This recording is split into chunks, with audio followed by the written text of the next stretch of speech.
BNP chairperson Begum Khaleda জিয়ার নেতৃত্বে প্রায় ১ বছর পর সংসদ অধিবেশনে ফিরেছে বিরোধী দল। স্পিকার তাদেরকে স্বাগত জানিয়ে বলেছেন তার আশা বিরোধী দল দীর্ঘদিন অধিবেশনে থাকবে। বিরোধী দলের উপস্থিতিতে প্রথম দিনেই উত্তপ্ত হয়ে ওঠে সংসদ অধিবেশন।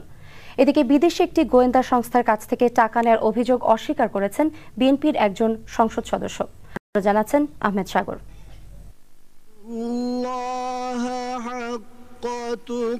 বিকেল ৫টা ১০ একই সময়ে ডান দিক দিয়ে প্রধানমন্ত্রী এবং বাম দিক দিয়ে বিরোধী দলের নেতা যখন অধিবেশন কক্ষে প্রবেশ করেন তখন কোরআন তেলাওয়াত চলছিল। প্রায় ১ বছর পর এরকম দৃশ্য দেখা গেল জাতীয় সংসদে। দিনের কার্যসূচির শুরুতেই সংসদে যোগ দেয়ায় বিরোধী দলকে স্বাগত জানান স্পিকার। মাননীয় বিরোধী দলের নেতা এবং সদস্যবৃন্দ যারা আজকে এসেছেন, আমি আপনাদেরকে স্বাগত জানাচ্ছি। রাষ্ট্রপতির ভাষণ সম্পর্কে ধন্যবাদ প্রস্তাবের উপর বিরোধী দলের পক্ষে প্রথমে বক্তব্য সুযোগ পান শহীদুদ্দিন চৌধুরী অ্যানি। আপনার দাওয়াতের অনেক অপেক্ষা করেছিলাম, যদি একটু দাওয়াত দিতেন, চা খাওয়াতেন, তাহলে হয়তো বা আরো অনেক আগেই আমরা পার্লামেন্টে আসতে পারতাম। মাননীয় স্পিকার, আমি দাওয়াত দিতে দিতে আপনাদেরকে একদম ৯১ নির্বাচনের আগে পাকিস্তানি গোয়েন্দা সংস্থার কাছ থেকে টাকা নেওয়ার অভিযোগ অস্বীকার করেন বিএনপির এই সংসদ সদস্য। আসাদ দুরবানি পাকিস্তানের সুপ্রিম কোর্টে যে হলফনামাটা দিয়েছেন, সেখানে কোথাও বাংলাদেশ সম্পর্কে, সেখানে কোথাও বিএনপি সম্পর্কে কোনো কথা উল্লেখ নেই। ইকোনমিস্ট পত্রিকা বলা হয়েছে বস্তা বস্তায় টাকা নিয়ে নির্বাচনে অংশগ্রহণ। আজকে নতুন করে মনে করে দিতে হয় না, যারা পাকিস্তান থেকে নিচ্ছেন, যারা ইন্ডিয়া থেকে, ভারত থেকে নিচ্ছেন, আজকে সেই জন্য আপনার একটি তদন্ত কমিটি করা উচিত। মাননীয় স্পিকার, বিএনপির আরেক সংসদ সদস্য রেহানা আক্তার রানু সরকারি দলের সঙ্গে অতীতে জামায়াতের সংশ্লিষ্টতা সম্পর্কে বক্তব্য রাখলে অধিবেশন কক্ষে উত্তেজনা ছড়িয়ে পড়ে।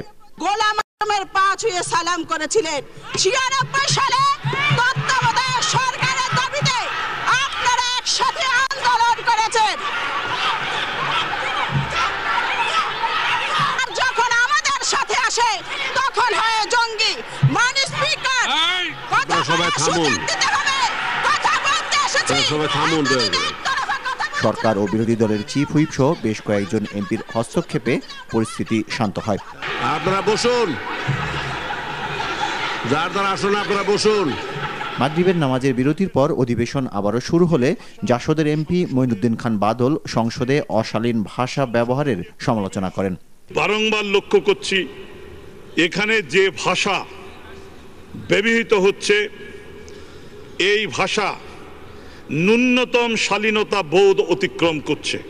এরপর সরকার ও বিরোধী দলের চিফ হুইপের বক্তব্যেও পাল্টাপাল্টি অভিযোগ অব্যাহত থাকে। ২৫ তারিখ থেকে গত বৃহস্পতিবার পর্যন্ত এই সংসদে শহীদ রাষ্ট্রপতি জিয়া, বেগম খালেদা জিয়া, তারেক রহমান সম্বন্ধে কি বক্তব্য রেখেছেন সেই স্কুলও আমাদের কাছে আছে।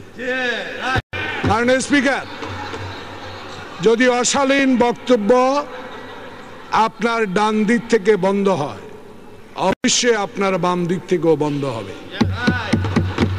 আজকে লজ্জা হয় সংসদ সদস্যপদ রক্ষা করার জন্য ৯০ দিনের যে সাংবিধানিক বিধিবিধান রয়েছে সেইটা রক্ষা করার জন্য, বেতন ভাতা নেওয়ার জন্য আজকে এখানে উপস্থিত হয়েছেন। আমার মনে হয় বুথের মুখের আমনাম, এদেশের মানুষ আহম্মকের স্বর্গে বাস করে না। এর আগে বিকেলে জাতীয় সংসদে বিরোধী দলীয় নেতা কার্যালয়ে বিএনপির সংসদীয় সভায় অধিবেশনে যোগ দেওয়ার সিদ্ধান্ত হয়। ৪ দলীয় জোটের কয়েকজন এমপিও সভায় যোগ দেন। আহমেদ সাগর, এনটিভি নিউজ, ঢাকা।